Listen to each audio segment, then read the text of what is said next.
好，这先把这叫模具，先把这个模胎盒的这个模胎盒呀取下来，上面有2个螺丝，你看拧下来。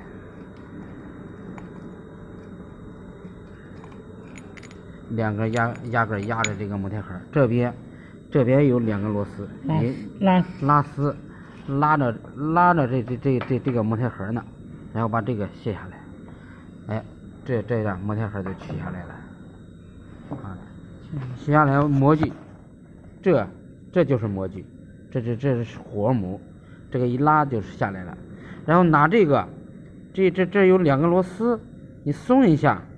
2个螺丝压着这个压条呢，你松一下，把这个模具条从这边推出来了。你在装新的时候，同样还放进去，放进去以后，用这个压丝啊，把这个压条，把这个一般的说这个模具不动叫死模，把它压死。对的时候，一般下面还有一个孔，啊，这有一个孔，这个。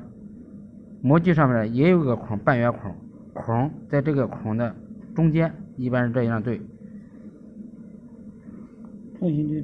中心对正，然后再放进去，你再装上去，装上吧。